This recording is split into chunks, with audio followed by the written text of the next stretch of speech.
Sometimes, the past refuses to stay buried. Sometimes, a single photograph carries a secret so dark that even after more than a century, it still whispers through time. Fade into an antique shop in New Orleans. Dust dances in the dim sunlight, shelves stacked with forgotten relics, old clocks, porcelain dolls, and yellowed letters.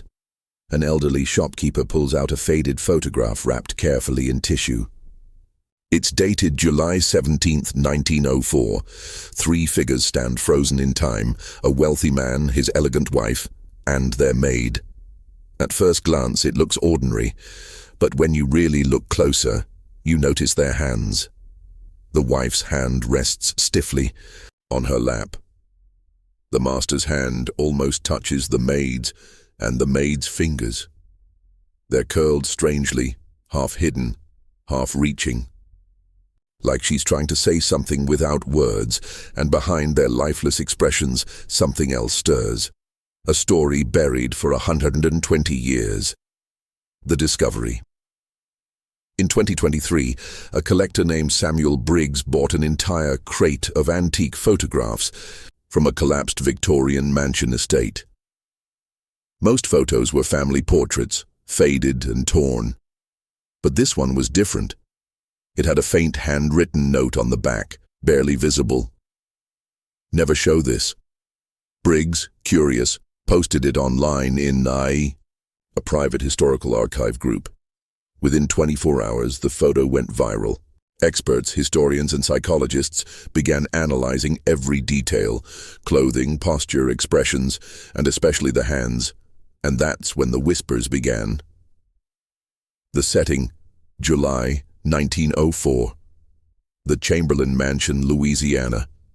Back then, it was known as the House of Glass Windows, a sprawling three-story estate, with marble columns, gas lanterns, and imported oak furniture from France. Locals described it as a palace carved from silence. Inside lived Richard Chamberlain, a 46-year-old cotton magnate, his young wife Margaret, only 28, and a 19-year-old maid named Evelyn. Neighbors rarely saw Evelyn. When they did, she was silent, pale, and always looking down. No one knew where she came from, only that she was hired from New Orleans after a previous servant mysteriously vanished. But one thing was certain: the Chamberlain mansion carried secrets, and this photograph captured one of them. The atmosphere inside the mansion. Imagine stepping into that house in 1904. The smell of candle wax and old wood. Velvet curtains heavy with dust. Grandfather clocks ticking endlessly in every hallway. Gaslight lamps casting long, trembling shadows against the walls. Servants whispered that some nights they heard footsteps in empty corridors. Others swore they'd seen Margaret, the wife, standing at the top of the staircase in her nightgown, staring into nothing, murmuring Evelyn's name, the day the photo was taken. According to records found decades later, the photograph was taken on July 17, 1904. The Chamberlains had hired a traveling photographer named Thomas Hargrove, who documented wealthy Southern families. Hargrove's journal, discovered in 1978, describes the session. Mrs. Chamberlain was tense. The maid's gaze was hollow. Mr. Chamberlain insisted the three of them be photographed together. I sensed something was wrong. The first clue: the maid's eyes. Look closely at the photograph. Evelyn, the maid, doesn't look at the camera. She isn't smiling, but she isn't sad either. Her eyes are locked on Richard, the master, almost pleadingly, while Margaret, the wife, stares straight ahead, her expression frozen. Some photography experts claim Evelyn's pupils are dilated, a sign of fear, or something darker. The hands that speak. Here's where things turn chilling. Forensic imaging specialists enhanced the photograph using modern AI restoration. They discovered tiny, almost invisible indentations on the maid's wrist, as if someone had been gripping her arm right before the photo was taken. Margaret's left hand, resting in her lap, is curled unnaturally tight, her knuckles pale, veins raised, and Richard? His fingers are stretched outward, barely brushing Evelyn's hand, but his wedding ring is turned backward. A Victorian-era symbol used secretly among men to signal forbidden affairs. Was it intentional or coincidence? Whispers of scandal. Newspaper archives from 1903-1905 reveal fragments of gossip columns about the Chamberlains. One anonymous letter published in the New Orleans Gazette read, "There is rot behind those marble walls, a wife too silent, servant too quiet, and a man too restless." Local parish records also contained complaints from neighbors about strange late-night arguments. One note, dated June 12, 1904, reads simply, "Screaming, shattering glass, and then silence." A secret message? A cryptographer named Dr. Lorraine Pierce studied the positioning of their hands and made a disturbing discovery. The spacing of the fingers, when matched to 19th-century servant codes, spelled out a phrase commonly used by abused maids. "Help me." She explained that in Victorian households, where servants weren't allowed to speak freely, they developed a silent system of communication using gestures, folds of aprons, and even how they held objects during photographs. If true, Evelyn may have been begging for rescue. The unanswered question, but the biggest mystery isn't the hand signals. It isn't even the rumors about Richard and Evelyn. It's what happened after the photo was taken. Because 2 weeks later, Evelyn vanished. There are no employment records, no train tickets, no death certificate. It's as if she never existed. The Chamberlain mansion was built in 1886, deep in the heart of Louisiana, on a 12-acre estate bordered by ancient oak trees draped in Spanish moss. Locals called it the House of Glass Windows because of its towering floor-to-ceiling panes that reflected the southern sun like silent mirrors. At 3 stories tall, the mansion was a masterpiece of Victorian Gothic architecture, imported Italian marble staircases, gaslit corridors that glimmered at night, stained glass windows depicting angels, each holding a different cryptic symbol, a ballroom with polished oak floors so reflective it was said you could see your soul in them, but the most unsettling feature, the basement. Unlike the rest of the mansion, the basement was never included in the blueprints. No one ever spoke of what was kept there. And yet, servants whispered about strange metallic scraping sounds at night. The Chamberlain family. By 1904, the mansion belonged to Richard Chamberlain, a wealthy cotton magnate known for his charm and ruthlessness in equal measure. Richard Chamberlain, 46, sharp, calculating, a man who wore authority like a crown. His business dealings were as mysterious as his private life. Margaret Chamberlain, 28, his young, beautiful wife. Educated in Europe, admired in social circles. But neighbors whispered she often wandered the hallways at night, talking to herself. Evelyn Moore, 19, the maid, quiet and withdrawn.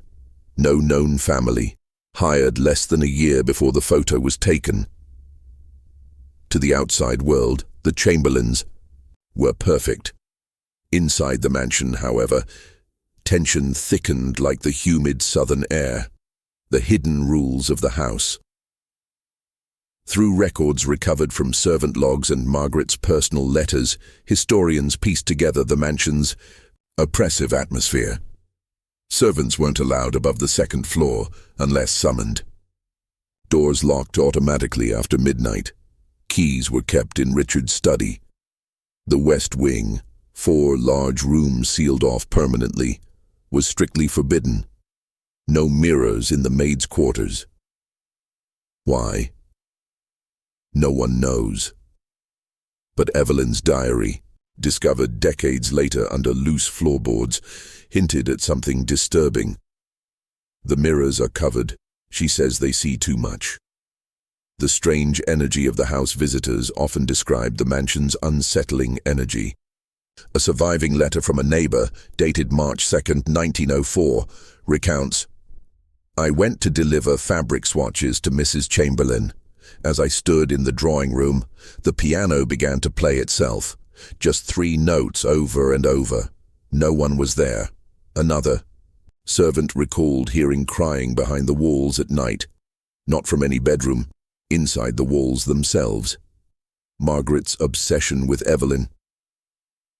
Servants whispered of Margaret's strange fixation on Evelyn. At first, she treated the young maid kindly, gifting her dresses, jewelry, and even perfume imported from Paris. But within months, something shifted. Margaret began tracking Evelyn's movements, questioning her daily, and reportedly searching her room at night while she slept. A maid named Clara, who later testified in an interview, claimed Mrs. Chamberlain would stand outside Evelyn's door for hours, just listening, breathing. Sometimes she'd whisper through the keyhole, "He's mine." The master's study. At the heart of the mansion was Richard's private study, a place servants avoided entirely. Dark mahogany shelves lined with leather-bound ledgers. The room smelled of tobacco and secrets. Inside there was a massive locked cabinet, one that Margaret never had the key to. In 1972, during a partial demolition of the house, workers discovered what was inside: dozens of unsigned letters, some addressed to E.M., Evelyn. More, receipts for expensive gifts shipped to a private address in New Orleans. A photograph, different from the famous one, showing Richard and Evelyn alone on the balcony. The second photograph was kept hidden by local archives, until recently. The West Wing mystery. The West Wing of the mansion was permanently sealed in 1899 after an unexplained incident. Historical maps show 4 bedrooms and a private sitting room, yet all 5 doors were bolted shut. Workers renovating the property decades later found the handles removed entirely from the outside. Inside one of the rooms, they discovered scratches on the walls, deep grooves running vertically as if someone had clawed desperately from the inside. And then there was the phrase carved faintly beneath the windowsill, "Don't look at her hands." The photograph's strange placement. Here's where the story turns darker. The 1904 photograph wasn't originally kept in a family album. It was discovered hidden beneath a floorboard in Margaret's bedroom. The placement was deliberate, wrapped in silk, sealed in wax, and covered by loose planks nailed shut. Experts believe Margaret hid it herself. But why? Was it shame, fear, or something far worse? The photographer's account. Thomas Hargrove, the photographer, left one final note in his journal before disappearing mysteriously in 1907. The girl didn't want to be in the photo. She begged softly, almost whispering. But Mr. Chamberlain insisted. When I focused the lens, I swear her hand trembled. And Mrs. Chamberlain's eyes, they weren't looking at me. They were locked on his fingers touching hers. Unseen faces in the glass. A team of historians digitally enhanced the photograph in 2018 using modern AI tools. What they found shocked everyone. Reflections in the background glass window. 2 faint, blurred faces. Neither belonged to Richard, Margaret, or Evelyn. Local historians cross-referenced family records. 2 servants had gone missing 3 months before the photograph was taken. Both were last seen near the sealed West Wing. Their faces matched the reflections perfectly. The forgotten girl, Evelyn Moore, 19 years old, no recorded parents, no siblings, not even a birth certificate in the parish registry. Before the Chamberlain mansion, Evelyn seemed to not exist.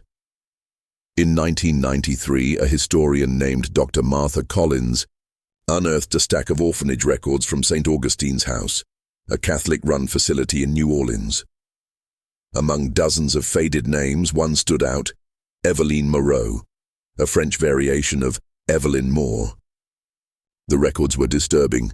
Entered at the orphanage July 17, 1885, the same date the infamous photograph would be taken 19 years later, described as quiet, withdrawn, prone to staring for long periods without blinking.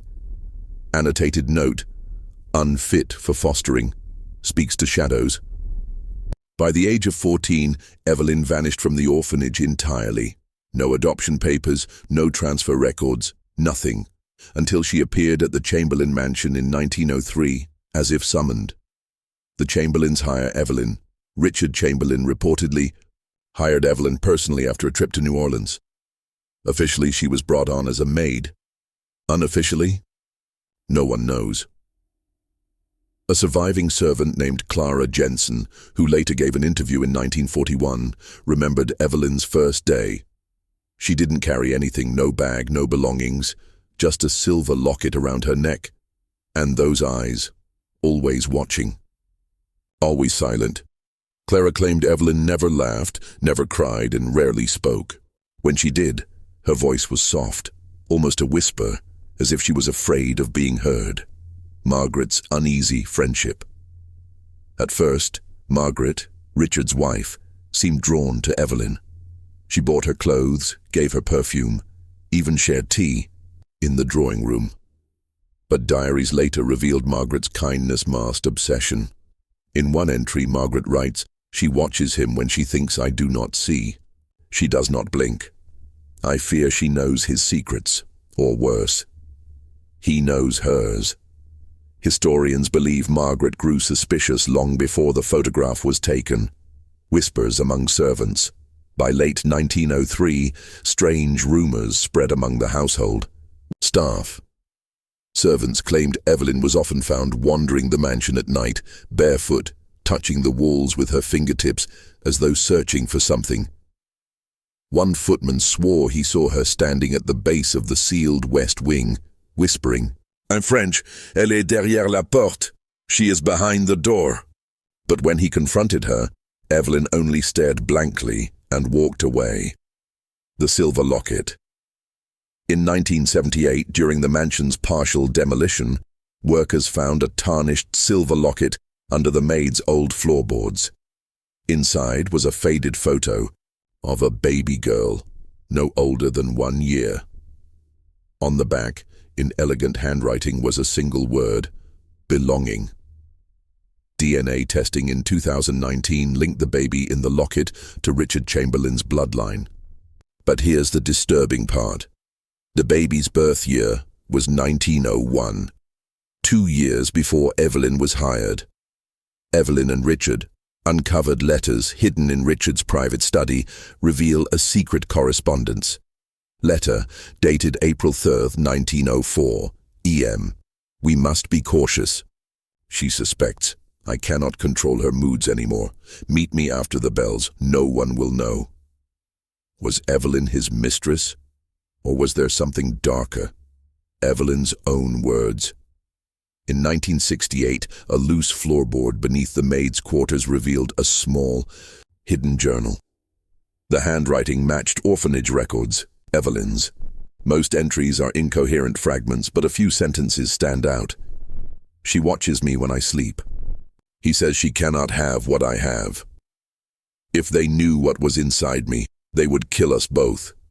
Inside her, pregnancy, or something far worse." The photograph day, Evelyn's perspective. Piecing together Hargrove's photographer journal, Margaret's diary, and Evelyn's hidden writings, we can reconstruct July 17, 1904, the day of the photograph. Morning. Evelyn wakes unusually pale, avoids breakfast, spends most of the day in the attic. Noon. Margaret demands Evelyn wear a white dress to match the aesthetic for the photograph. Afternoon. Photographer arrives, notes tension in the room.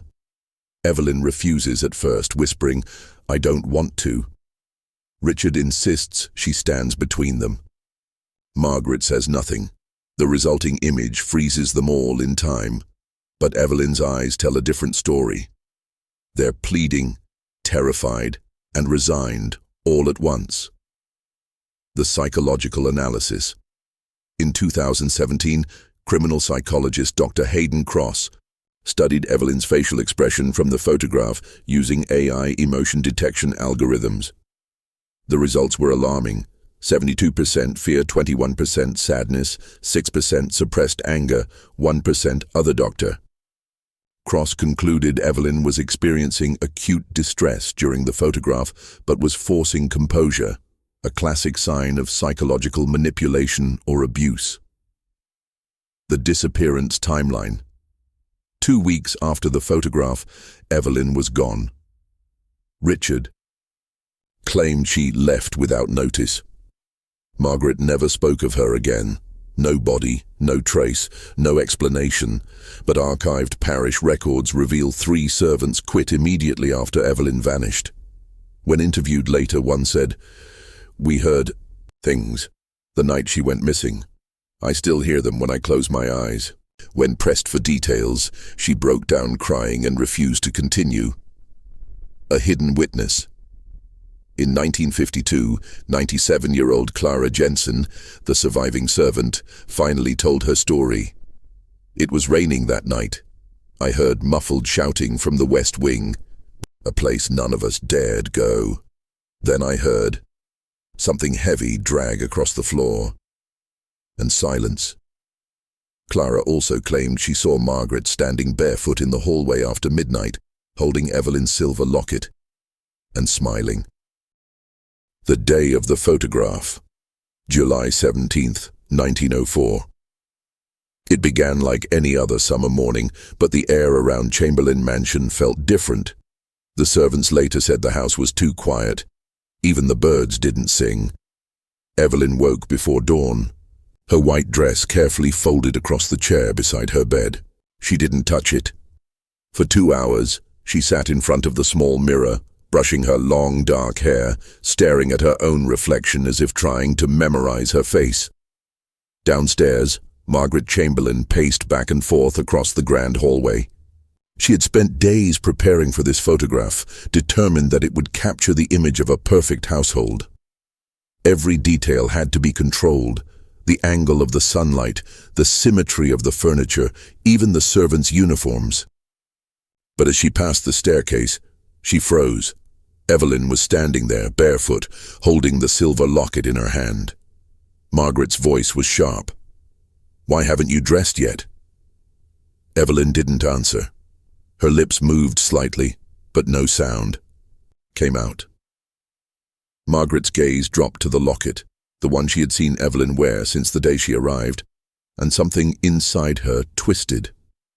That locket didn't belong to her. It belonged to him. At exactly 11 o'clock, Richard Chamberlain entered the drawing room where the family was to be photographed. He wore a dark wool suit despite the oppressive summer heat, his hair perfectly combed, his gold watch glinting under the sunlight. The photographer, a man named Joseph Hargrove, was already setting up his equipment, his assistants adjusting the curtains to control the lighting. Hargrove's diary, discovered in 1962, describes Richard as calm but cold and Margaret as distant, avoiding her husband's eyes. But when he wrote about Evelyn, his tone changed. "The maid refused to stand where I placed her. Her face was pale, hands shaking, pupils wide. When I raised the camera, she whispered something I couldn't hear. I asked Mr. Chamberlain to reassure her. He didn't speak. He simply put his hand on her shoulder." That's the moment captured in the photograph. The very hand that later investigators would claim told the entire story. What most people don't realize is that this wasn't the first photograph taken that day. There were 5 others, now missing, stolen from Hargrove's archives sometime in the 1940s. But Hargrove's journal describes them in chilling detail. In the first image, Evelyn stands behind Margaret, looking down at the floor. In the second, she is positioned next to Richard, visibly uncomfortable, her body slightly turned away. In the third, Margaret stares directly at Evelyn, her jaw tight, as though she's caught mid-sentence. The fourth photo is mentioned only briefly, but Hargrove writes, "Her eyes were open too wide. I almost refused to take the picture."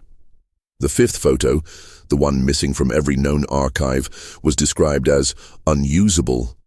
Hargrove claimed there was something wrong with the light, as though it bent unnaturally around her. By the time the sixth and final image, the one we know today, was taken, the tension in the room was unbearable. According to a surviving servant named Martha Bell, who gave an interview in 1937, Margaret's hand was bleeding during the photograph. She had dug her nails so deeply into her own palm that crimson drops fell onto the carpet, hidden beneath her gown. But the most disturbing detail comes from what happened seconds after the shutter clicked. Hargrove recalls in his journal, "The maid gasped sharply as if struck. Her knees trembled and she nearly fell.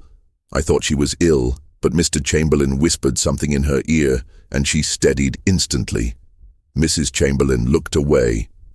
No one knows what Richard said to her that day. But Evelyn's hidden journal, discovered decades later, contains a single entry dated July 17, 1904. He told me I am his. He told her I never was." After the photograph, Evelyn didn't return to her duties. She vanished into the West Wing for several hours. Servants reported hearing muffled shouting behind closed doors.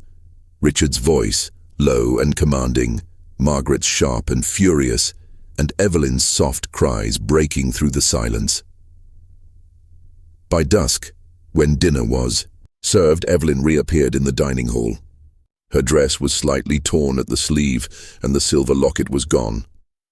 She said nothing to anyone, not even Clara Jensen, the only servant she trusted.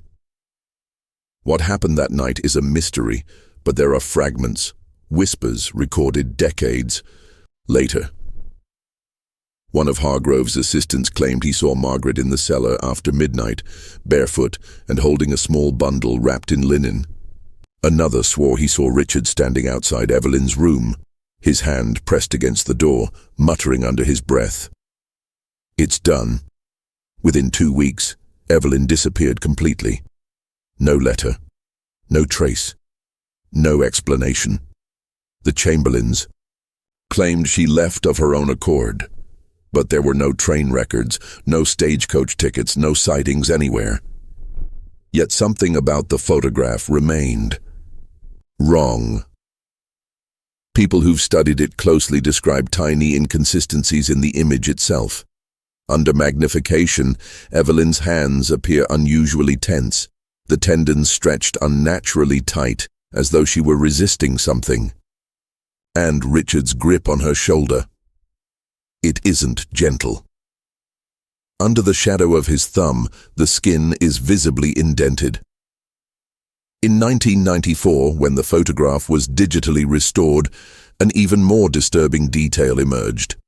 In the reflection of the glass cabinet, behind them, Evelyn's face appears turned, staring directly at Richard, while in the main image she faces forward. Historians still argue whether it's an optical illusion or a captured moment of something far more sinister. What we know for certain is this: July 17, 1904, was not just the day a family portrait was taken, it was the day a secret was immortalized. In Evelyn's eyes, in Richard's hand, and in the silence Margaret carried until her death. But the photograph holds another layer of truth. Hidden in the original glass plate negatives, beneath years of dust and scratches, experts in 2018 uncovered something previously unseen. A faint smudge of handwriting along the edge of the frame, almost invisible to the naked eye. Enhanced digitally, the words became clear. She belongs to me.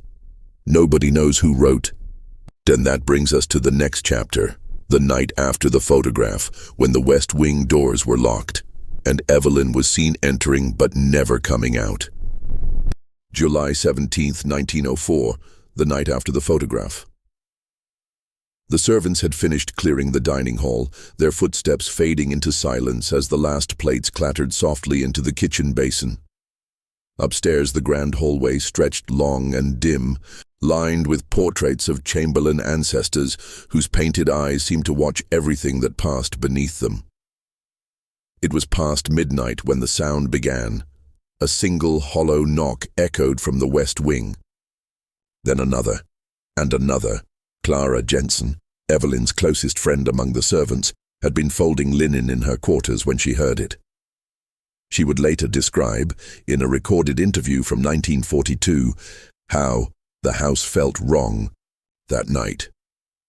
It wasn't just quiet. It was like the walls were holding their breath, Clara said. And then I heard the knock. 3 times. I knew it came from Evelyn's wing. I should have gone to her, but I didn't. God forgive me, I didn't. By then, Evelyn's room in the west wing had been locked from the inside. No servant had seen her since sunset. Margaret Chamberlain had retired hours earlier, claiming a headache, and Richard had retreated to his study. At least that's what he told the household, but the truth is, no one saw him after 11. At 12:13 a.m., according to the broken grandfather clock still standing in the west wing today, something shattered. A vase, perhaps, or a glass. The sound carried through the corridor, sharp enough to wake 2 servants on the 2nd floor, who later swore under oath that they heard muffled voices behind Evelyn's locked door. One voice was hers. The other was Richard's. Around 12:30 a.m., lightning split the sky and the entire mansion was plunged into momentary darkness. When the candles were relit, Clara saw something strange.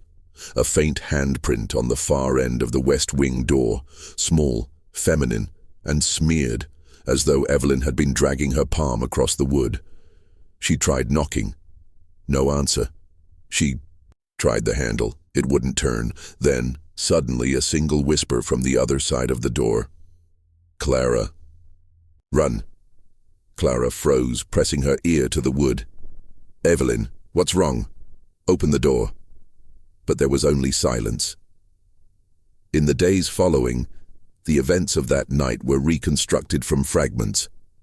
Hargrove's missing journal pages, the servants' sworn testimonies, and the recovered letters discovered in 1976, hidden inside a hollow panel beneath Evelyn's floorboards.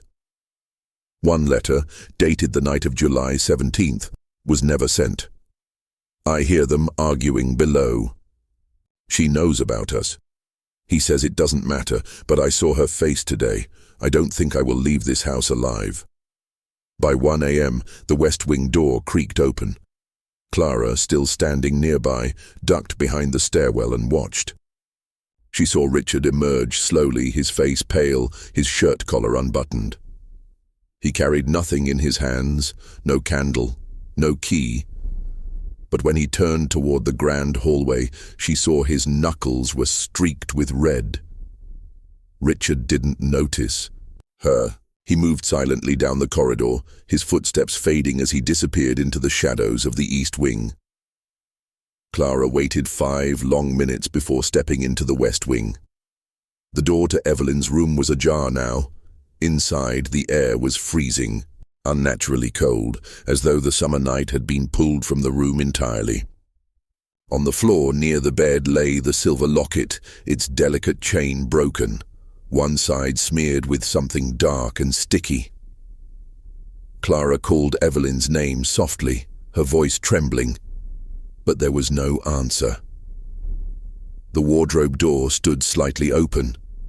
Inside, folded neatly on the top shelf, was Evelyn's white dress, the one she had worn in the photograph that morning. But here's where it gets strange. The fabric was soaked along the hem, though there had been no rain and no water inside the room. At the back of the wardrobe, half hidden behind the dresses, Clara found something else, a small wooden box, crudely carved with initials burned into the surface. RC. She didn't open it. Not then. At 1:37 a.m., the storm broke fully over Chamberlain Mansion. Thunder rattled the windows, and the servants huddled together downstairs, praying silently. Clara returned to her quarters, clutching the broken locket, too terrified to tell anyone what she had seen. But at precisely 3:15 a.m., a scream tore through the house, high, sharp, cut short. The servants rushed from their rooms, gathering in the hallways, but Richard and Margaret were nowhere to be found. Clara led them to Evelyn's room, empty, the bed untouched, the window locked from the inside. No footprints, no signs of struggle. It was as though Evelyn had vanished into thin air. The official story crafted by the Chamberlains was simple. Evelyn had left. No explanations, no goodbyes. They told the servants she had returned home and forbade anyone from speaking her name again. Within days, a new maid was brought in, but the house itself refused to let go of her. Weeks later, strange things began happening in the West Wing. Servants complained of cold drafts where there should have been none. Doors that had been locked were found standing open. A low hum, almost like a woman's voice, was heard behind Evelyn's door at night, even though the room remained sealed. One servant, Daniel Harper, left the house abruptly after claiming he saw Evelyn standing in the hallway mirror, her reflection staring back at him, even though the hall itself was empty. Decades later, when the Chamberlain estate was sold, restorers discovered deep scratch marks beneath the floorboards of Evelyn's room. Some appeared frantic, desperate, carved into the wood by broken fingernails. Among the scratches, 3 words were found, etched faintly but unmistakably, "Not my choice." And inside the small wooden box Clara had found but never opened. When it was finally pried apart in 1961, inside lay a bundle of letters, Richard's, handwriting on every page, and a single lock of Evelyn's dark hair tied neatly with a ribbon. There was also something else, a pressed violet flower, a symbol, according to Margaret's private journal, of Richard's claims of ownership. The journal stops abruptly 3 days later. But perhaps the most disturbing discovery came in 2018, when high-resolution scans of the 1904 photograph revealed a detail previously overlooked.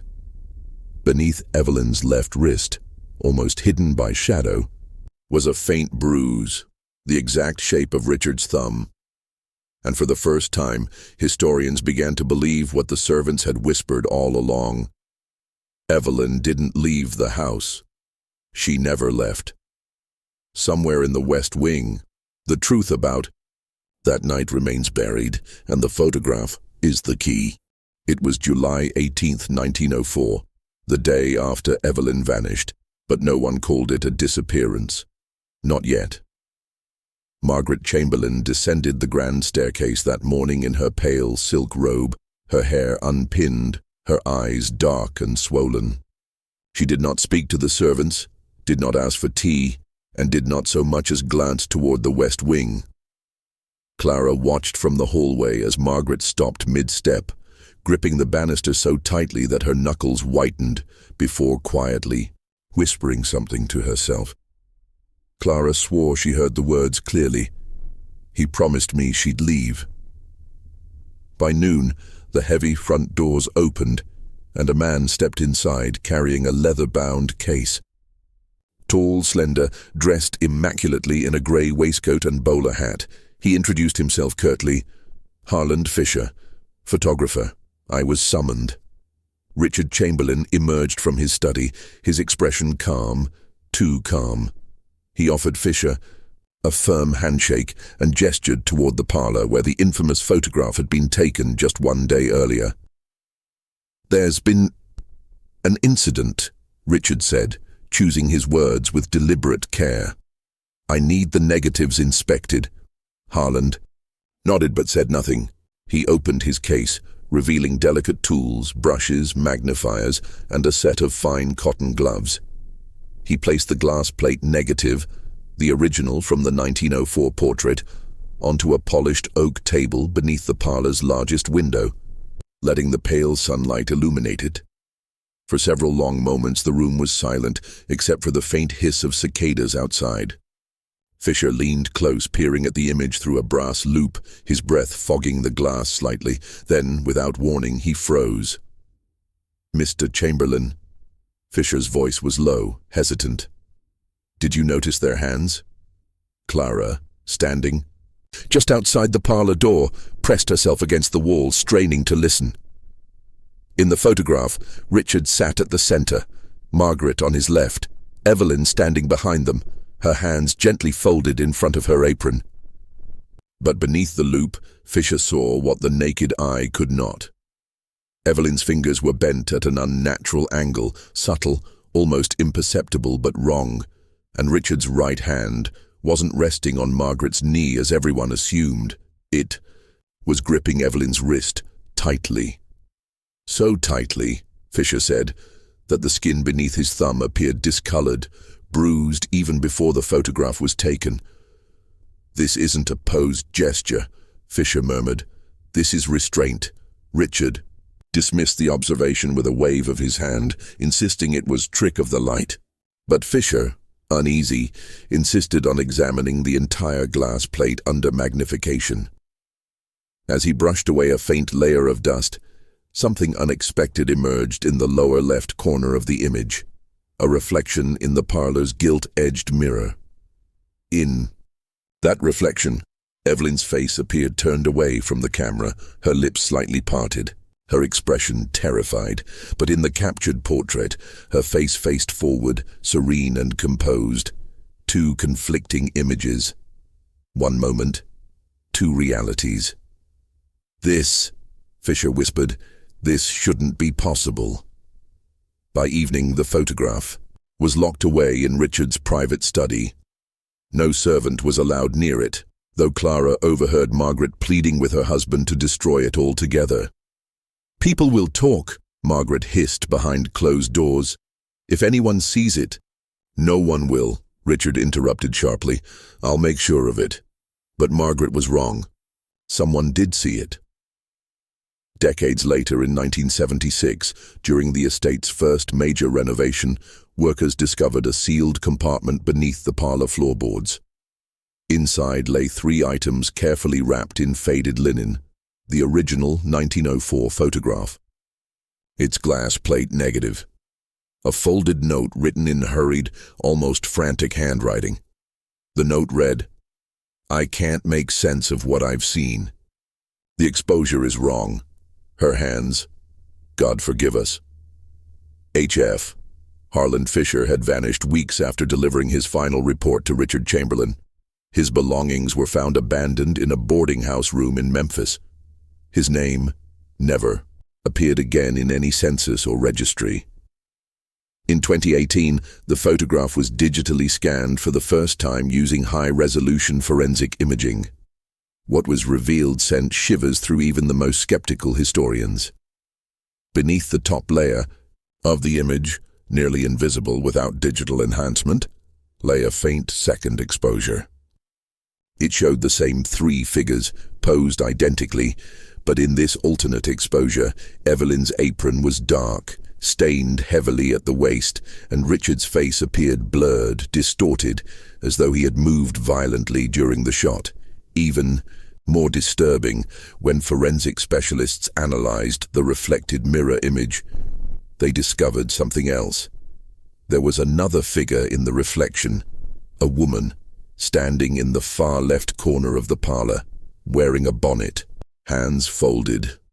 No such woman was present that day. Every servant accounted for it. She does not exist. Clara Jensen, before her death in 1942, left behind a sealed letter addressed to her granddaughter. That letter, opened in 1999, contained a single sentence. "The photograph lies, but the mirror tells the truth." 2 weeks after the photograph was taken, the Chamberlains hosted their final grand dinner. Invitations were sent to prominent families across Tennessee, and guests dined beneath the crystal chandeliers as if nothing had happened.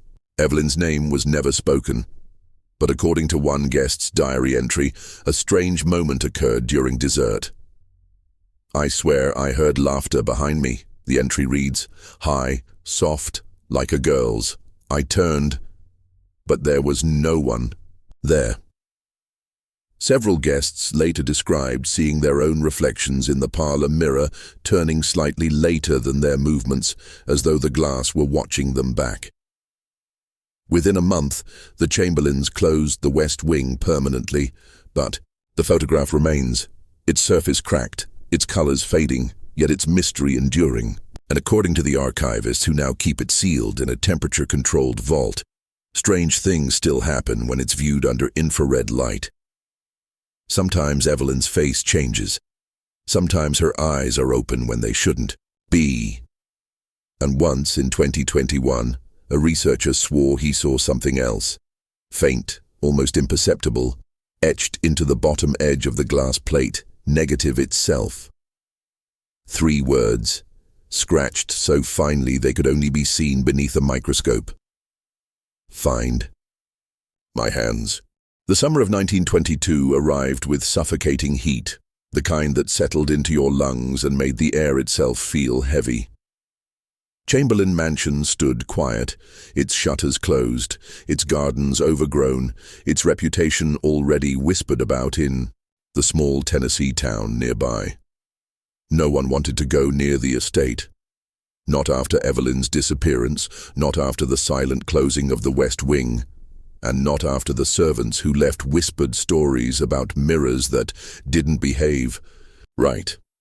But that summer, for the first time in nearly 2 decades, the West Wing was reopened. A wealthy industrialist from Nashville had purchased the estate from Richard Chamberlain's distant nephew, planning to restore it and sell it at a profit. The new owner hired a crew of laborers to gut the West Wing entirely, tear up its rotting floors, replace the walls, and scrape away decades of dust. None of them knew what waited for them.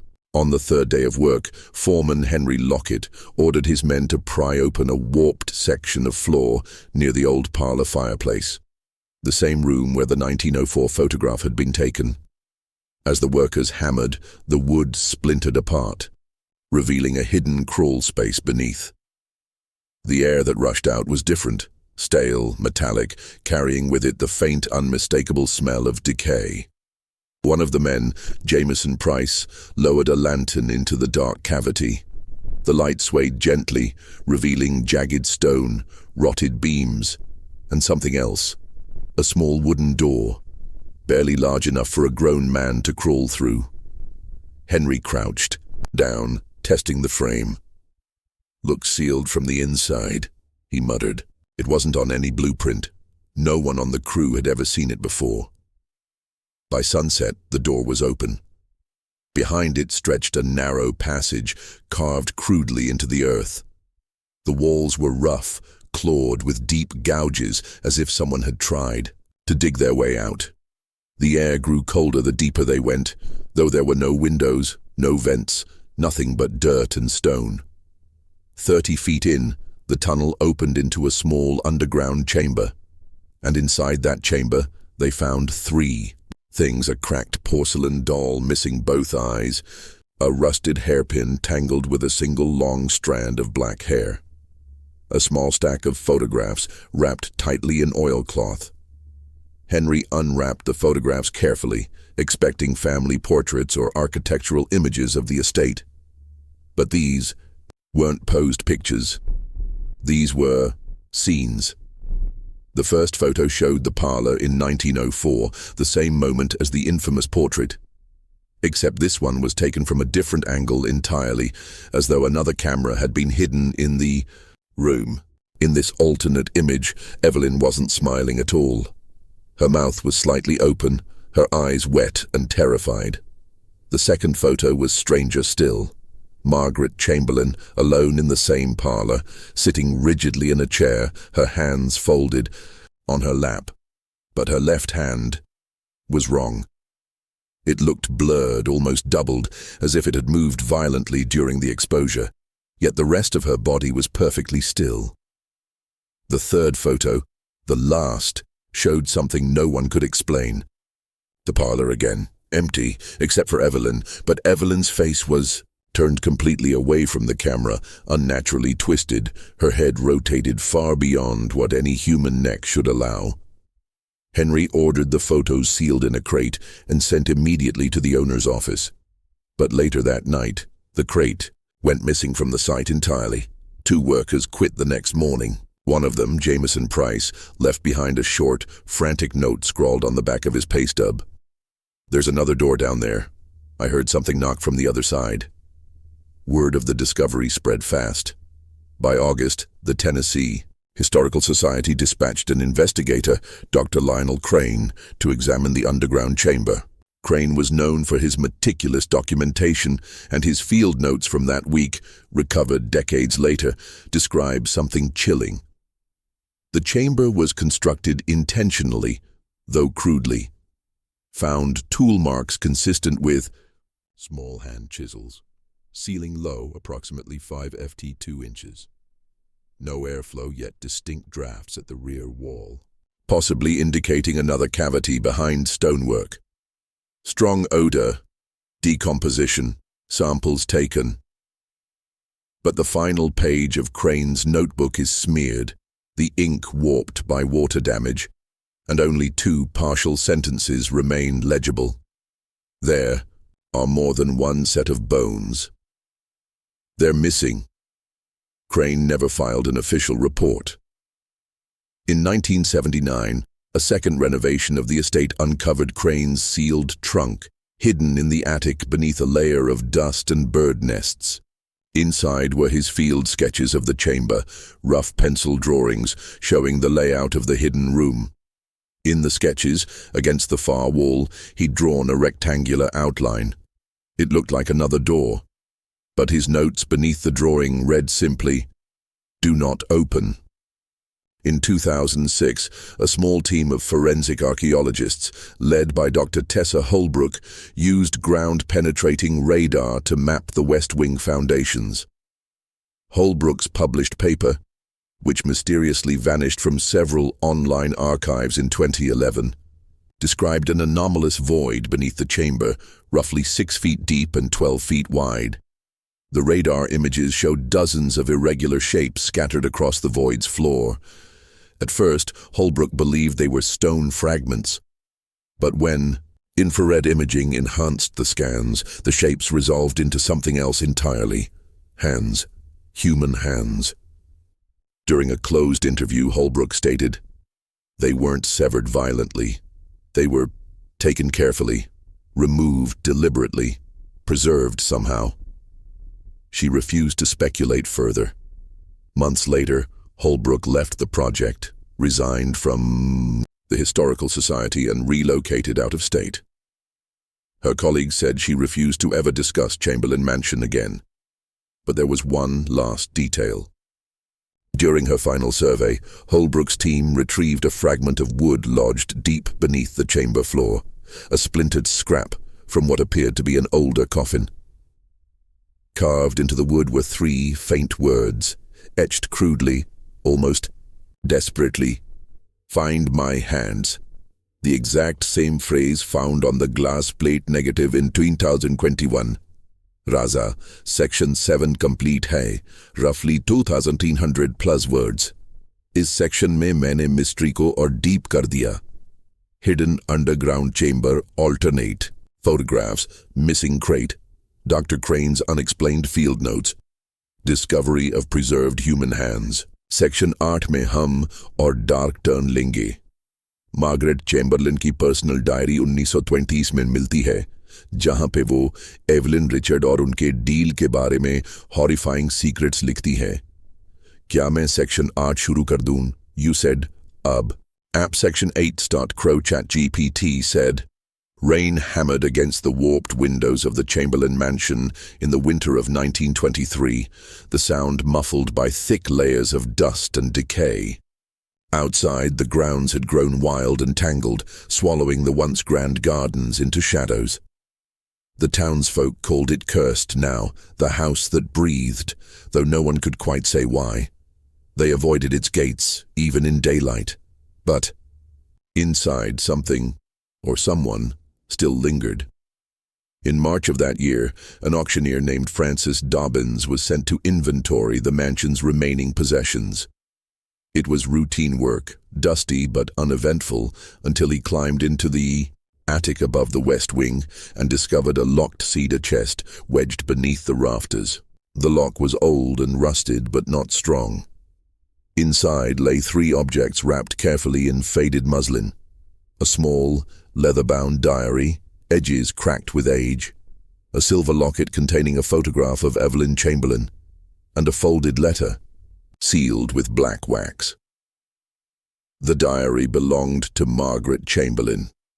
The entries began in January 1904, 6 months before the infamous photograph was taken.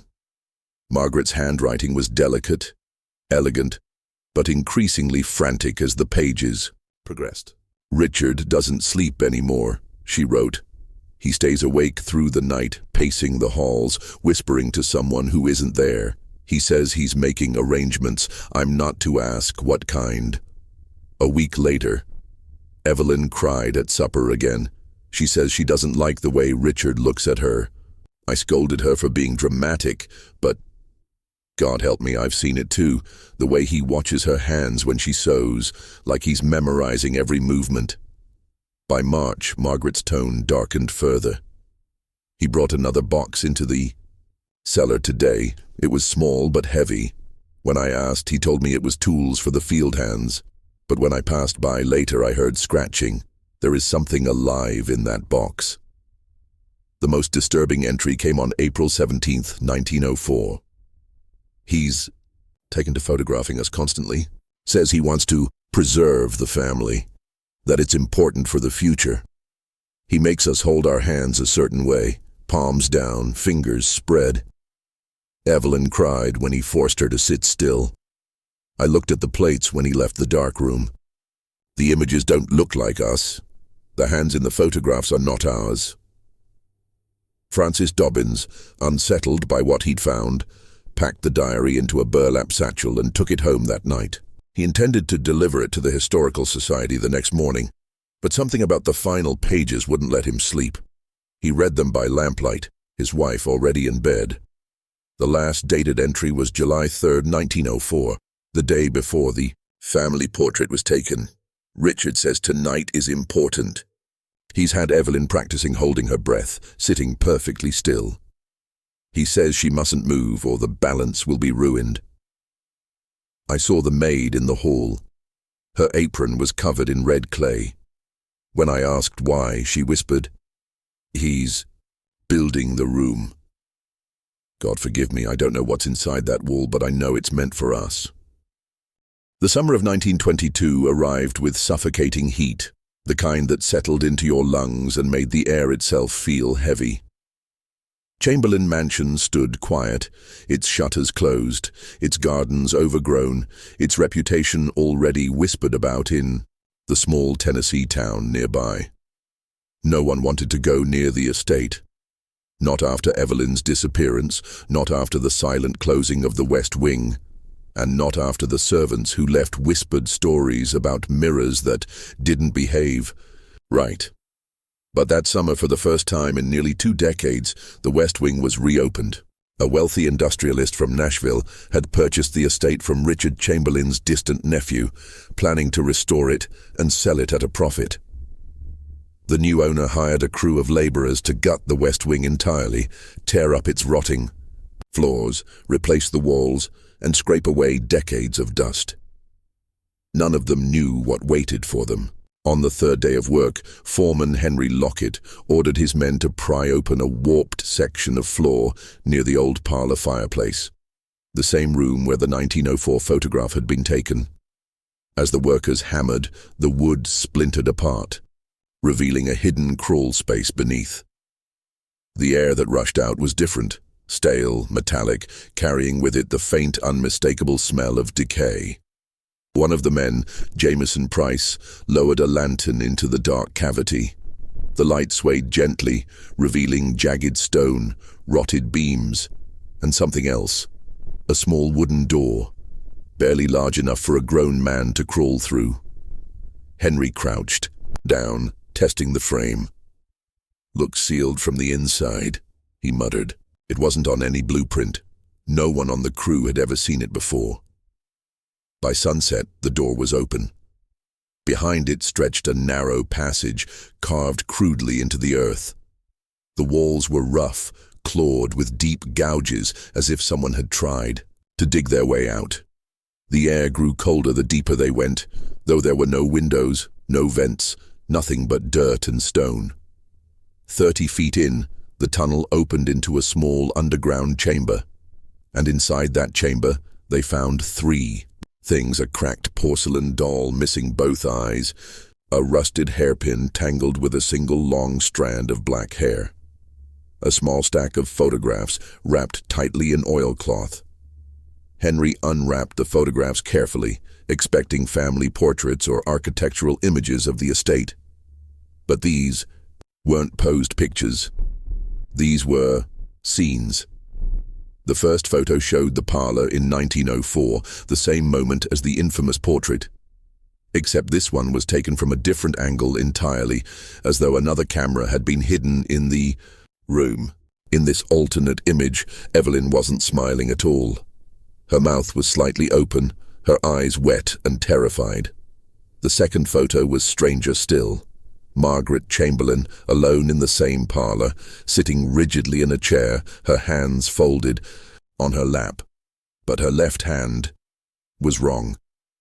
It looked blurred, almost doubled, as if it had moved violently during the exposure, yet the rest of her body was perfectly still.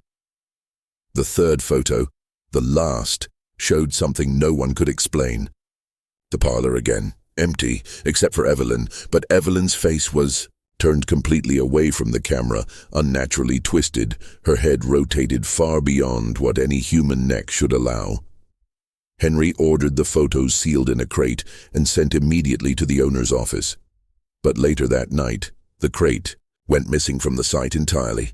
2 workers quit the next morning. One of them, Jameson Price, left behind a short, frantic note scrawled on the back of his pay stub.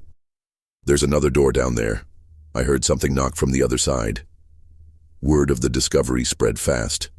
By August, the Tennessee Historical Society dispatched an investigator, Dr. Lionel Crane, to examine the underground chamber. Crane was known for his meticulous documentation, and his field notes from that week, recovered decades later, describe something chilling. The chamber was constructed intentionally, though crudely. Found tool marks consistent with small hand chisels, ceiling low, approximately 5 ft 2 inches. No airflow, yet distinct drafts at the rear wall, possibly indicating another cavity behind stonework. Strong odor, decomposition, samples taken. But the final page of Crane's notebook is smeared, the ink warped by water damage, and only 2 partial sentences remain legible. There are more than one set of bones. They're missing. Crane never filed an official report.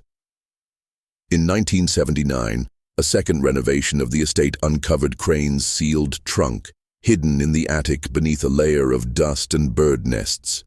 Inside were his field sketches of the chamber, rough pencil drawings showing the layout of the hidden room. In the sketches, against the far wall, he'd drawn a rectangular outline. It looked like another door, but his notes beneath the drawing read simply, "Do not open."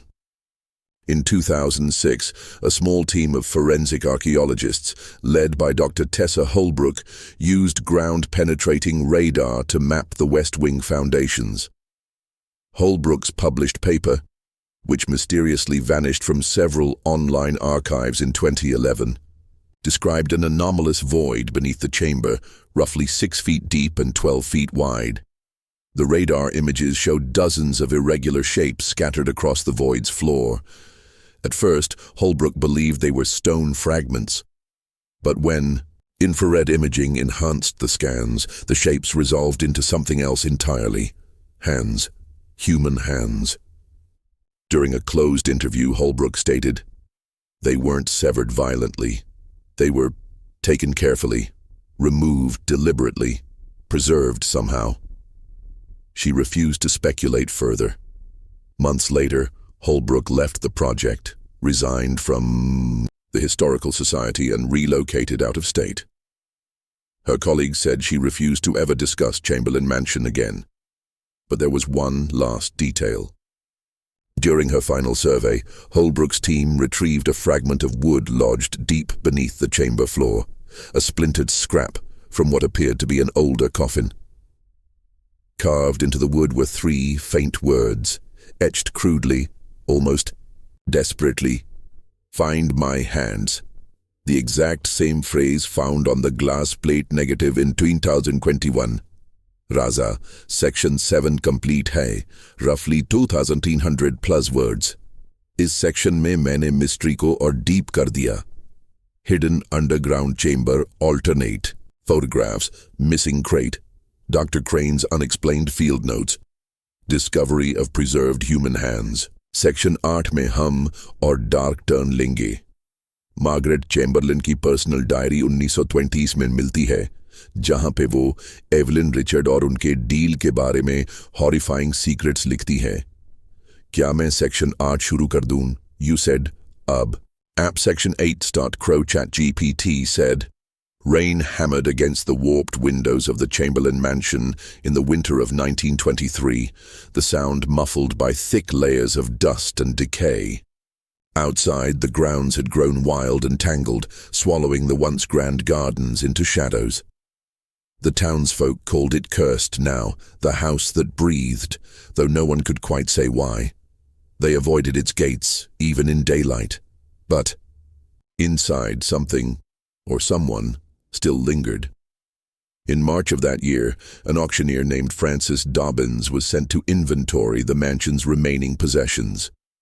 It was routine work, dusty but uneventful, until he climbed into the attic above the west wing and discovered a locked cedar chest wedged beneath the rafters. The lock was old and rusted but not strong.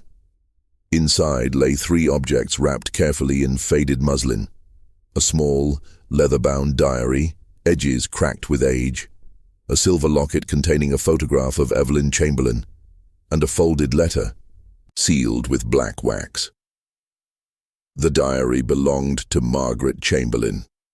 The entries began in January 1904, 6 months before the infamous photograph was taken. Margaret's handwriting was delicate, elegant, but increasingly frantic as the pages progressed. Richard doesn't sleep anymore, she wrote. He stays awake through the night, pacing the halls, whispering to someone who isn't there. He says he's making arrangements. I'm not to ask what kind. A week later, Evelyn cried at supper again. She says she doesn't like the way Richard looks at her. I scolded her for being dramatic, but God help me, I've seen it too. The way he watches her hands when she sews, like he's memorizing every movement. By March, Margaret's tone darkened further. He brought another box into the cellar today. It was small but heavy. When I asked, he told me it was tools for the field hands.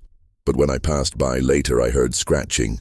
There is something alive in that box. The most disturbing entry came on April 17th, 1904. He's taken to photographing us constantly.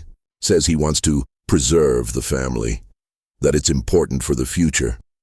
He makes us hold our hands a certain way, palms down, fingers spread. Evelyn cried when he forced her to sit still. I looked at the plates when he left the dark room. The images don't look like us. The hands in the photographs are not ours. Francis Dobbins, unsettled by what he'd found, packed the diary into a burlap satchel and took it home that night. He intended to deliver it to the Historical Society the next morning, but something about the final pages wouldn't let him sleep. He read them by lamplight, his wife already in bed. The last dated entry was July 3rd, 1904, the day before the family portrait was taken. Richard says tonight is important. He's had Evelyn practicing holding her breath, sitting perfectly still. He says she mustn't move or the balance will be ruined. I saw the maid in the hall.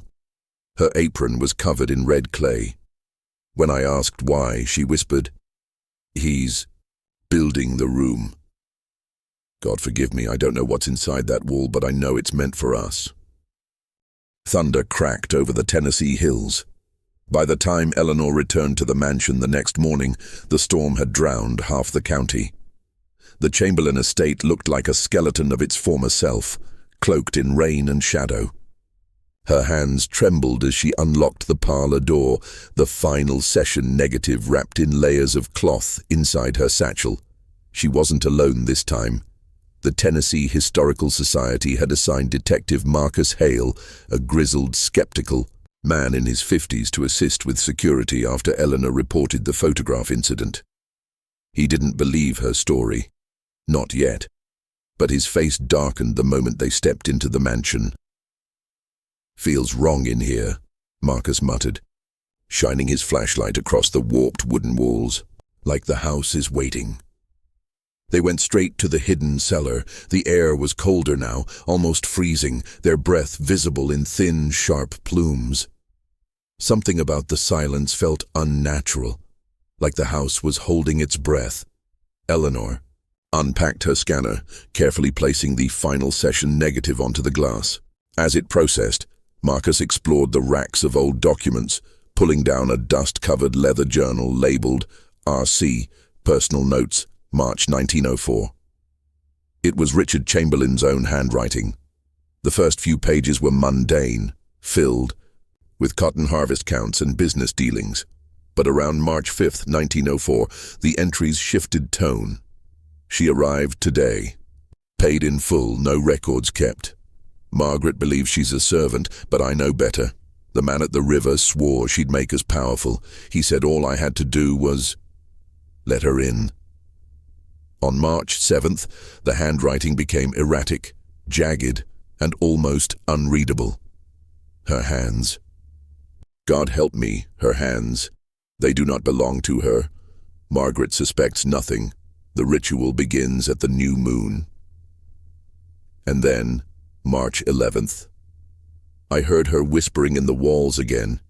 She says the others will come soon. I asked who, but she just smiled. Tonight, she showed me what waits beneath the earth. I cannot write it. Marcus frowned, flipping ahead several pages. The final entry, dated March 13th, 1904, the day the infamous photograph was taken, was just one line, scrawled violently into the page. "Do not look at their hands." Suddenly, Eleanor's scanner beeped. The final session negative had finished processing, and a new layer of hidden imagery appeared under hyperspectral analysis. This time, it wasn't just hands. The photograph showed 7 people kneeling in the parlor, their backs bent at unnatural angles, arms stretched above their heads as though pulled by invisible strings. But their shadows didn't match their bodies. The shadows had 7 fingers each, spread like claws. In the center stood the maid, holding something unrecognizable in her palms. It looked like a small, pulsating mass, blurred by motion. But it was connected to the figures kneeling around her by veins. Eleanor stepped back, covering her mouth, bile rising in her throat. "This wasn't just a photo," she whispered. "It was a ritual." Marcus turned slowly toward her. "A ritual for what?" Before she could answer, they heard it, a faint, rhythmic knocking from the far side of the cellar. 3 knocks. Pause. 3 more knocks. Marcus drew his weapon instinctively, motioning for Eleanor to stay behind him. He moved toward the sound, scanning the shadows with his flashlight until he spotted a rotting wooden panel at the end of the cellar wall. The knocks came again, louder this time. Marcus grabbed the edge of the panel and pulled. Behind it was a narrow tunnel leading downward, into complete darkness. The smell hit them instantly, damp soil, rusted metal, and something faintly sweet like rotting fruit. The tunnel walls were carved with symbols, deep gouges spiraling downward like veins. Eleanor traced one symbol with her fingertip. The grooves were smooth, worn by decades of touch. About 30 feet down, the tunnel opened into a hidden sub-cellar beneath the house. Inside were wooden crates stacked to the ceiling, hundreds of them, each marked with a date: 1904, 1905, 1906. continuing up until 1966, when the Chamberlain mansion was officially abandoned. Marcus pried one crate open with his knife. Inside were photographs, hundreds of them, but none of the faces were human. Each photo showed figures dressed like the Chamberlains, posed perfectly still, but their hands were always blurred beyond recognition, as though the negatives had rejected the truth. Some figures had 7 fingers, some 8, some none at all, just smooth, pale stumps. At the bottom of one box, Eleanor found a smaller envelope marked simply, First Offering, March 1904. Inside was a single photograph of the Maid standing at the riverbank, her hands submerged beneath the water. The reflection in the river wasn't her face. It was something else entirely, a shape with no eyes, no mouth, just hands. Suddenly, Eleanor froze. "Marcus," she whispered, "where's the negative?" Her satchel was open, empty. She swore she had zipped it shut. Marcus spun toward the tunnel entrance, just in time to see a shadow slip past the light, moving impossibly fast. The sound of bare feet on stone echoed around them, along with something worse, a low, wet whisper that seemed to come from every wall at once. "You shouldn't have looked." They bolted back into the cellar, slamming the panel shut behind them, chests heaving. The lights above flickered violently, and for a moment, Eleanor swore she saw 7-fingered handprints forming in the dust along the walls, stretching upward like vines. Marcus grabbed Eleanor's arm. "We need to leave, now." But as they climbed the stairs, something creaked behind them. The door at the top was slowly closing on its own. When they finally burst out into the storm, Eleanor felt her chest loosen, until she looked down at her hands. Her fingertips were coated in black residue, sticky and faintly warm, like ink that had seeped from the negatives themselves. And on the back of her left hand, where her veins should have been, she could see the faint outline of something forming beneath the skin, a 7th finger. The rain hadn't stopped for 3 days. The Chamberlain estate stood under a sky swollen with black clouds, its windows flickering faintly like restless eyes. Eleanor sat in her apartment, sleepless, staring at her left hand beneath the dim, yellow light. The 7th finger had grown longer overnight. The doctors couldn't explain it. Marcus had begged her to go to the hospital, but Eleanor refused. She knew this wasn't a medical condition. It was something older, something summoned. Marcus arrived just after midnight, trenchcoat dripping with rain, holding a worn envelope in his fist. "You need to see this," he said, tossing it onto her desk. Inside were photocopies of archived court documents from the Tennessee Historical Society, sealed since 1912. At the top of the first page was a bold heading: "People vs. Chamberlain. Estate. Missing servants case." Eleanor's chest tightened as she scanned the report. Between 1904 and 1908, over 23 domestic workers were recorded as missing from the Chamberlain estate. No bodies were ever recovered. The case had been quietly closed. Marcus leaned in close, lowering his voice. "There's more. The court notes mention a place called Black Hollow." Eleanor looked up sharply. "What's that?" "A section of riverland owned by the Chamberlains. It's where they built their first cotton docks. And according to these notes, it's where the Maid came from. They drove there that same night." Black Hollow was 13 miles south of the estate, hidden deep within a stretch of wetland thick with cypress trees and moss-covered stone markers. The road ended abruptly, forcing them to continue on foot. The air grew colder with every step, the ground soft and spongy beneath their boots. Somewhere in the distance, the river roared louder than it should have, a deep, unnatural sound like breathing beneath water. At the edge of the hollow, they found them. Graves. 73 of them, unmarked, except for spiraled carvings chiseled into stone posts driven into the ground. The carvings matched the symbols Eleanor had seen in the hidden tunnel beneath the Chamberlain mansion.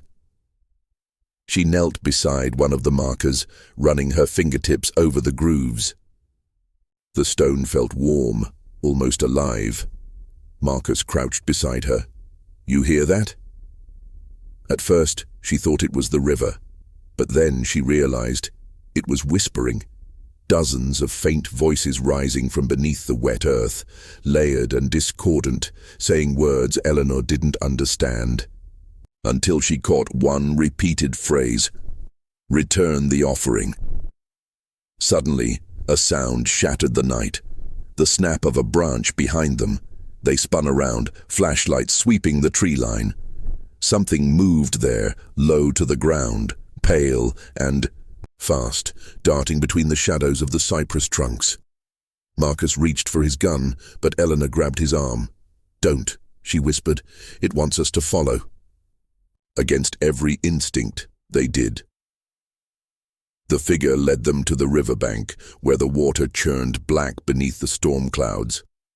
There, half buried in mud, they found remnants of an old wooden dock, its beams collapsing into the current.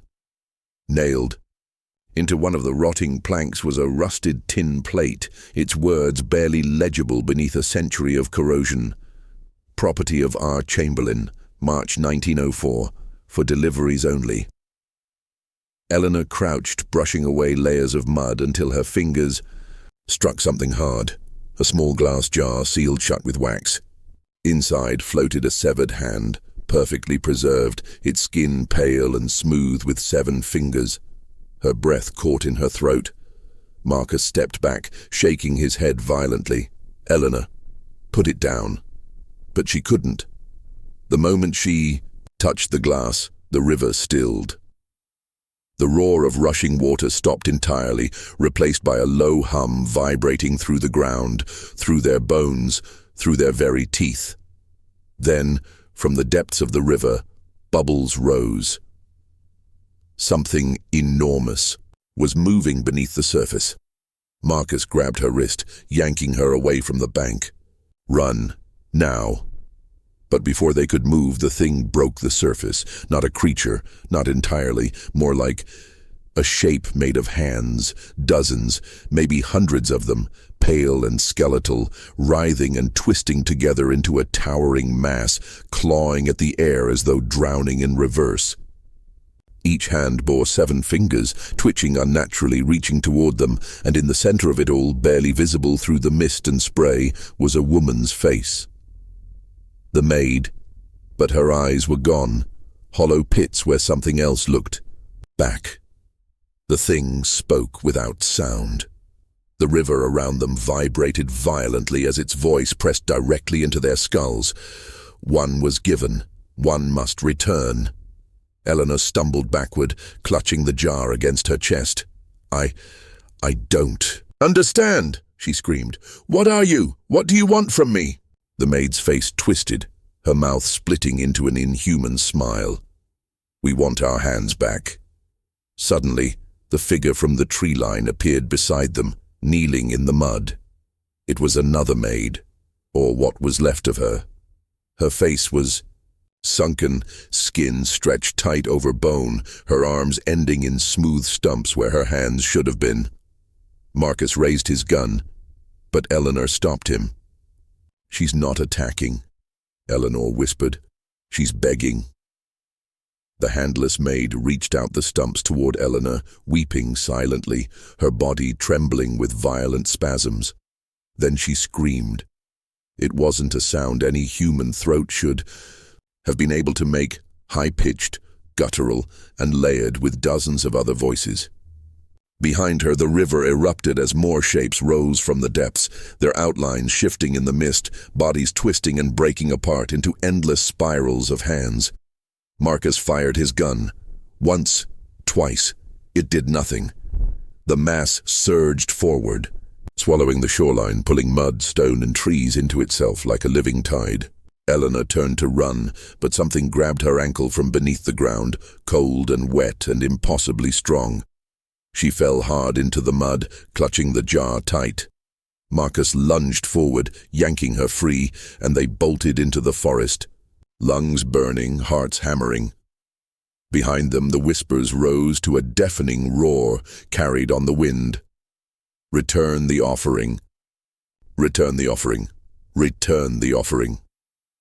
They didn't stop running until the graves were far behind them. When they finally collapsed beneath a leaning oak, Eleanor opened her satchel and froze. The glass jar was gone. Marcus turned to her, panting. "Eleanor, tell me you didn't drop it." She shook her head violently. "No, something took it."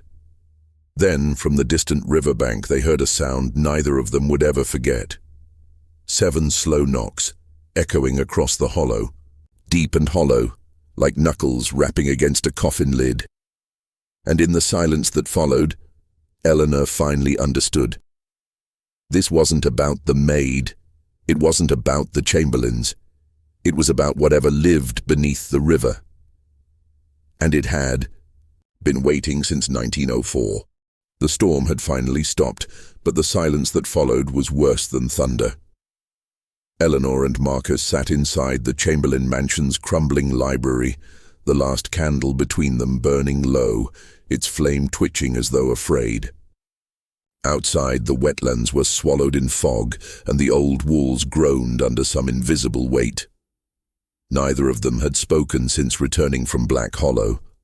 Eleanor's hands wouldn't stop shaking. She could still feel it. The cold, wet grip that had dragged at her ankle, the endless whispers rising from the graves, and the image of that thing in the river. But there was something worse. The glass jar was gone.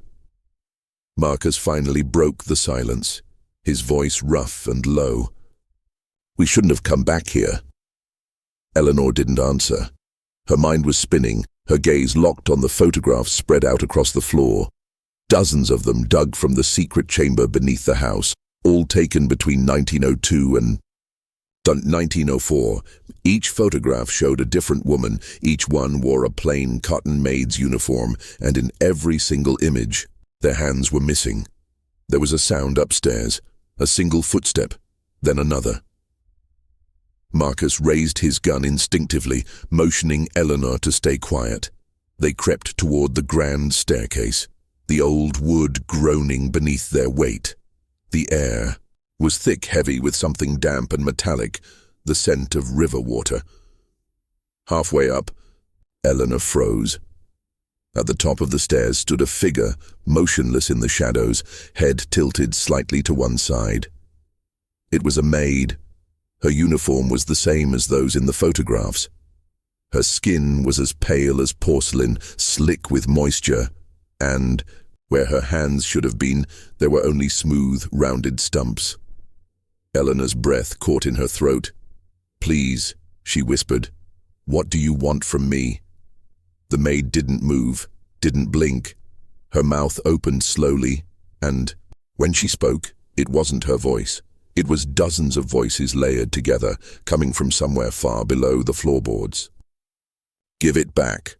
Marcus raised his weapon, but Eleanor grabbed his arm. "No, don't." She stepped forward cautiously, heart hammering. "We don't have it," she said softly.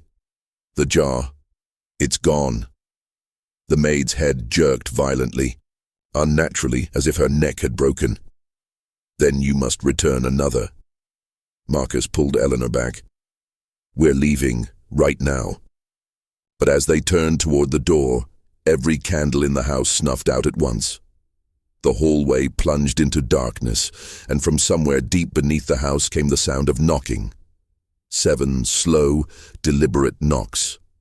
Then silence. They ran. Through the library, down the grand corridor, their footsteps echoing in the suffocating dark. But as they reached the foyer, Eleanor stopped dead in her tracks. The front door was gone. In its place stood a solid wall of dripping black stone, carved with spirals identical to the ones on the graves in Black Hollow. Marcus cursed under his breath, turning to find another exit.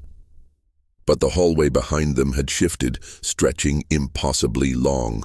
lined with dozens of doors that hadn't been there before, and from behind every one of those doors came muffled whispers. They chose the nearest door and shoved it open. A staircase spiraled downward into complete darkness, wet stone steps slick beneath their boots. The air grew colder as they descended, and the whispers grew louder, clearer, until they resolved into a single repeated phrase. Return the offering. Return the offering. Return the offering. At the bottom, they stepped into a cavern lit by a faint green glow. The walls were carved from smooth river rock, slick with moisture, spirals etched into every surface, and in the center of the chamber was a pool of black water. Eleanor approached the edge cautiously, staring into its mirror-like surface. Something moved beneath, a shape, enormous and shifting just beyond the light's reach. Then, slowly, a hand rose from the water, pale, swollen, and wrong. It had 7 fingers, each tipped with razor-thin nails that glistened in the dim light. Marcus grabbed Eleanor's arm. "We have to go." But she didn't move. She couldn't, because she finally understood. This wasn't a haunting. This wasn't revenge. This was a debt. The Chamberlain family had made a pact in 1904. To secure their cotton fortune, they had offered something unthinkable. 73 women. Their hands were taken as keys, their bodies buried in Black Hollow, and in return, the Chamberlains were granted wealth beyond imagining.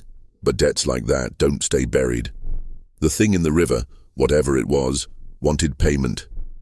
And now, after more than a century, it had come to collect. The surface of the pool rippled violently, and the whispers turned into a deafening roar. Eleanor stumbled backward, but something shot up from the water. Dozens of hands, pale and skeletal, slamming onto the wet stone floor, dragging themselves forward. Marcus opened fire, but the bullets did nothing. The hands surged toward them, climbing walls, crawling across the ceiling, their nails scraping stone. Eleanor screamed as one latched onto her wrist, cold and slick, pulling her toward the pool. Marcus grabbed her with both arms, yanking her back with everything he had. Then the maid appeared behind them. Her face was inches from Eleanor's. Eyes, completely black, mouth stretched impossibly wide. "One must return." Marcus shoved Eleanor behind him, pointing the gun directly at the maid's head. "Stay back." But she didn't move. Instead, she raised her stumps where her hands should have been, and the river answered. The pool exploded, a column of water crashing into the cavern as something massive emerged. It was the same thing from the hollow, the shape of hands, towering and endless, twisting around itself, reaching for the ceiling. Inside its form, Eleanor saw faces, all 73 women, their mouths open in silent screams. And then Eleanor understood the truth. The jar, the photographs, the graves, the whispers. They were never warnings. They were instructions. The Chamberlains had stolen from the river, and the river wanted it back. Marcus fired until his gun clicked empty, but the mass swallowed him in seconds, dragging him into the pool. His scream was cut off instantly. Eleanor stumbled to the edge, shaking, tears streaming down her face. "Please," she whispered, "take me instead." The maid tilted her head, black eyes unblinking. "Not you." Before Eleanor could react, the thing reached up, cold hands wrapping around her throat. For one split second she saw it. The truth beneath the water. An entire world made of spiraling tunnels, filled with endless bodies, each missing their hands. Then everything went black. Eleanor woke up on the riverbank. The sun was rising. The mansion was gone. So was Marcus. So were the graves. The Chamberlain estate was nothing but an empty field. But when she looked down at her hands, she saw something that froze her blood. Her left hand now had 7 fingers, and somewhere, deep beneath the river, something knocked 7 times, waiting, because the debt wasn't paid.